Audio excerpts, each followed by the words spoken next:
PM mga ka-electrical, no? So habang inaantay ko yung mga ibang devices natin para sa mga setup na ginagawa ko, no. Kwento ko lang tong setup ko sa inyo, no. So itong setup ko na to, so kayo ang masusunod kung anong solar panel ang gusto nyo.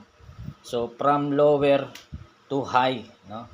Mula sa 25 watts na solar panel hanggang 390 watts kaya nito. So kung wala kayong budget, pwedeng maliit lang muna ang ilagay. So katulad nga nung dati kong setup, yung unang-una kong setup, no. 25 watts lang ang solar panel ko noon, Bosca. Then yung battery ko is 12 Ah. So pang baterya lang talaga ng motor 'yon. Then luma pa noon, no. Pero ang setup ko ganito na rin, no. Wala pa lang akong LBD tsaka yung relay, wala pa ako noon. So yan lang. So pero nakakapagpaandar na rin ako ng electric pan noon kapag tanghaling tapat, no. Kasi kapag nawawala yung araw, no, 15 minutes ko lang nagagamit yung electric pan na 220 volts, 60 watts, no. So ibig sabihin ganun ka-powerful yung solar panel ni Bosca. So 25 watts lang yon. Then yung battery ko ay luma pa, galing sa motor na 12 Ah, no. So nasa sa inyo dito. So yung mga luma yung baterya na gumagana pa, pwede niyo gamitin dito as panimula, no.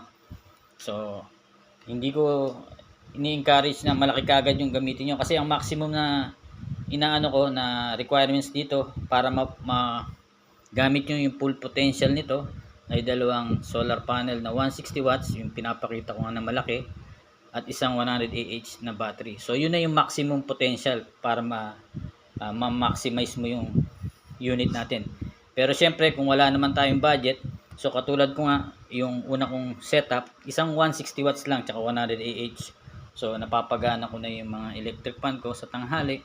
Then sa gabi, nagagamit ko yung mga ilaw ko sa labas, no, para makatipid ng konting kuryente. Then meron akong ceiling fan dyan sa labas na may ilaw din, no. So ginagamit ko yung sa gabi, medyo pambugaw sa lamok habang naghuhugas ng pinggan. So kayo masusunod dito kung anong laki ng solar panel nyo, anong laki ng battery nyo, no. Basta tatandaan nyo, imamatch nyo yung solar panel tsaka sa battery, no. 30% lang ng solar panel yung battery nyo. For example, 100 watts na solar panel. So ang battery nyo dapat sa 100 watts na solar panel 30 Ah. So ganun ang sistema lang, no. May mga computation yun pero sinimplify na nga natin. So kung 200 watts naman ang solar panel mo, so ang kailangan mo is 60 Ah na battery. Okay. So kung wala kang budget, sabi ko sa inyo, pwede namang yung isang 160 watts saka isang 100 Ah na battery. Pero siyempre, dalawang araw yun bago ma-full charge si battery, no. So yun, ganun lang ang sistema ng solar panel natin. So itong system natin ay pwedeng i-upgrade dahil nga nandyan na yung wiring. Pwede nyo palitan yung SCC anytime. Then low maintenance tong system natin. So available lahat yung mga device na yan sa Shopee. Kung masira man yung isang part o isang device, isa lang ang papalitan nyo, no. Okay. So then yung outlet natin dito, may grounding yan. So pwedeng pan laptop, hindi nyo na kailangan tanggalin yung grounding. Sasaksak nyo na yan. Kaya sinadya ko talaga yung ganito yung outlet natin. Then yung breaker natin, so hindi to fake. Binuksan ko na to. So lahat ng device, lahat ng piyesa meron dyan sa loob talaga, no? Talagang DC breaker to. Okay, meron akong binuksan ito, kaya nakita natin original talaga. So kahit nasabihin natin mura, talagang may laman to sa loob para mag-trip siya. Then LBD, goods yan. Then yung relay, so goods din yan, nakaset na yan. Then pati SCC natin. So itong kagandahan natin ng inverter natin dito na Bosca, no. So meron tong reverse protection. So magkabaligtad man ng polarity kabit nyo, ay hindi kaagad basta-basta masisira dahil nga meron siyang reverse protection.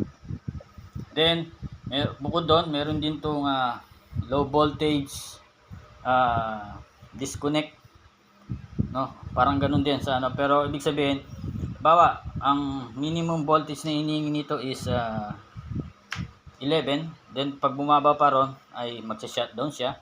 Then kapag nag high voltage naman yung binibigay ni SCC, so magdi-disconnect din siya. So high voltage, low voltage, protection, meron din tong solar inverter natin na galing kay Bosca na 1000 watts. So quality yung mga device natin. So then quality rin ang pag-check natin dito, no? So from SCC to LBD, chine-check ko yan bago ko ibigay sa inyo. Okay. So yun, mga electrical, no? So thank you. Then yun, kayo masusunod kung anong solar panel ang gusto nyo. So kung low budget, so maliit na setup muna, then itong aparato, no? So yun, mga ka-electrical, no? Thank you, God bless.